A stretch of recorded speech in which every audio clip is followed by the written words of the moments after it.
ॐ नमः सिद्धेभ्यः।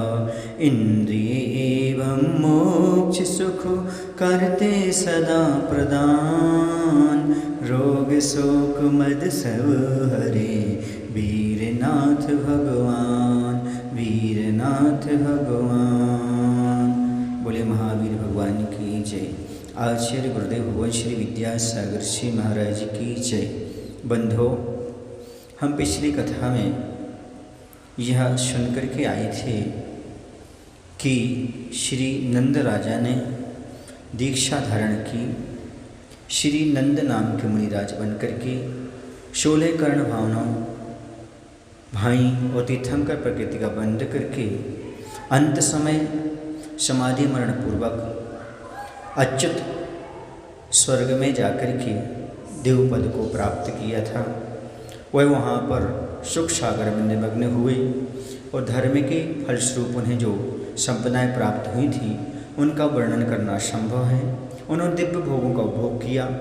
ऐसा समझ करके बुद्धिमान लोगों को हमेशा संयम का, धर्म का पालन करना चाहिए। अब इसके बाद उनका जन्म कहाँ होने वाला है यह हम समझेंगे। भरत क्षेत्र में एक विदेह नामक विस्तृत देश है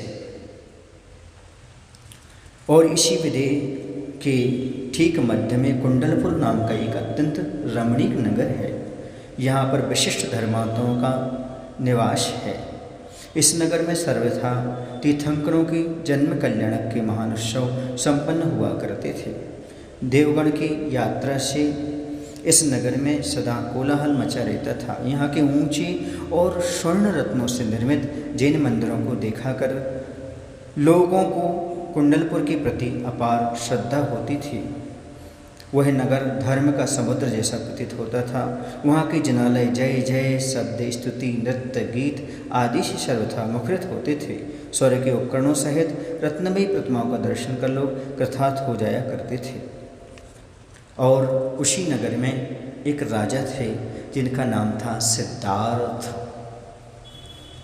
वे महाराज मति, श्रुत और अवधि 3 ज्ञान को धारण करने वाले थे। उन्होंने सदा नीति मार्ग का प्रशय दिया था। वे जिनदेव के भक्त, महादानी और दिव्य ज्ञान के धारक थे। उनकी सम्यक दृष्टि बड़ी प्रबल थी। उनके चरणों की सेवा बड़े बड़े विद्याधर, भूमि गोचरी और देव किया करते थे। उनका पुण्य बड़ा प्रबल था। वे समस्त राजाओं में इंद्र के सदस्य शोभायमान थे। उनकी रूपवती महारानी थी जिनका नाम था त्रिशला। दूसरा नाम उनका प्रियंकारिणी भी मिलता है। उनकी प्रवृत्ति भी महाराज जैसी ही थी। विपत्ति परायण बड़ी साध्वी थी। उनकी कांति और अलौकिक सुंदरता सरस्वती जैसी थी। उन्हें महाराज का अत्यधिक स्नेह प्राप्त हुआ। महाराज और महारानी दोनों ही देवतुल्य सुखों का उपभोग करते हुए जीवन व्यतीत कर रहे थे। बंधो, आपको याद होगा अच्युत स्वर्ग का इंद्र बड़ी विभूति के साथ अपना समय व्यतीत कर रहा था। सौधर्म इंद्र ने एक दिन कुबेर से कहा, अब अच्युत इंद्र की आयु केवल 6 मास बाकी रह गई है। अब ये इसी जम्बूद्वीप के भरत क्षेत्र में सिद्धार्थ महाराज की रानी तृष्णा के गर्भ से अंतिम तीर्थंकर श्री वर्धमान के रूप में जन्म ग्रहण करेंगे। अतएव इस नगर में जाकर तुम्हें पूर्व से ही रत्नों की वर्षा आरंभ कर देनी चाहिए। साथ ही शेष आश्चर्यों को भी परहित के लिए संपन्न करना चाहिए। इंद्र की ऐसी आज्ञा प्राप्त कर यक्षाधिपति कुबेर तत्काल ही मध्यलोक में आ गया। उसने बड़ी प्रसन्नता के साथ महाराज सिद्धार्थ के राजमहल में रत्नों की वर्षा आरंभ कर दी। महल में पड़ती हुई रत्नों की धारा ऐसी जान पड़ने लगी मानो ऐरावत हाथी की सूंड से ही धारा पड़ रही हो। उस समय रत्न स्वर्णमयी वर्षा आकाश से पड़ती हुई ऐसी प्रतीत होती थी मानो प्रकाश रूपी माला माता पिता की सेवा करने के लिए ही आ रहे हैं। वहाँ पर प्रतिदिन हम देखें तो 7.5 करोड़ रत्नों की वर्षा, और यदि दिन रात का दोनों का हिसाब लगा तो 14 करोड़ रत्नों की वर्षा प्रतिदिन वहाँ पर हुआ करती थी। गर्भाधान के 6 मास पूर्व से ही राजमहल कल्पवृक्ष से के पुष्प, सुगंधित जल, स्वर्ण और रत्नों के ढेर से जगमगा उठा। रत्न किरणों की जगमाहट से वह महल सूर्य आदि ग्रह चक्र के समान प्रकाशित होने लगा। उस समय सारे नगर में इसी बात की चर्चा होने लगी। हर व्यक्ति यही चर्चा करने लगा कि कितने ही भव्य लोगों ने कहा, देखो यह 3 जगत के गुरु की ही अपूर्व महिमा है कि आज रत्नों की वर्षा से कुबेर राजमहल को परिपूर्ण कर रहा है। उनकी ऐसी बातें सुनकर के और लोगों ने भी कहना प्रारंभ कर दिया, इसमें जरा भी आश्चर्य नहीं कि राजा के उत्पन्न होने वाले पुत्र अरंत की सेवा के लिए ही देवेंद्र ने भक्तिवश ऐसा किया है।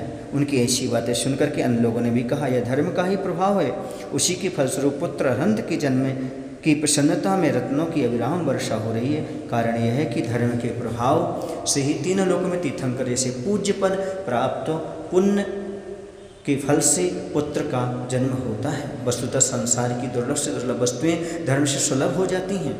किसी ने कहा भी है कि यह सर्वथा सत्य कि धर्म अभाव में पुत्र आदिष्ट वस्तुओं की प्राप्ति कदापि नहीं हो सकती। अतएव सुख की प्राप्ति करने वाले लोगों को प्रयत्नपूर्वक अहिंसा स्वरूप दया लक्षण रूप धर्म का सर्वथा पालन करते रहना चाहिए। यह धर्म निर्दोष, अनव्रत और महाव्रत के भेद से 2 प्रकार का है। बंधुओं, यहाँ पर हम सभी ने जाना और देखा, समझा कि यहाँ पर भगवान का कितना बड़ा पुण्य होगा कि अभी वह स्वर्ग में हैं, वे 6 महीने पहले से यहाँ कुबेर रत्नों की वर्षा कर रहा है। ये सब पूर्व पर्याय में सबके प्रति सबका कल्याण हो ऐसी भावना का परिपाक है। अर्थात 16 कर्ण भावनाएं भाने के बाद इस प्रकार की तीर्थंकर प्रकृति का बंध होता है। उनके साथ और भी अनेक प्रकृतियाँ बनती हैं जिस प्रकार से फल को प्रदान करती हैं। सारे देवलोग आकर के यहाँ पर रत्नों की वर्षा करने लगते हैं। इसके साथ ही साथ सारे नगर में यही चर्चाएं चल रही हैं कि यहाँ सिद्धार्थ और त्रिशला रानी के यहाँ एक तीर्थंकर पुत्र उत्पन्न होने वाला है।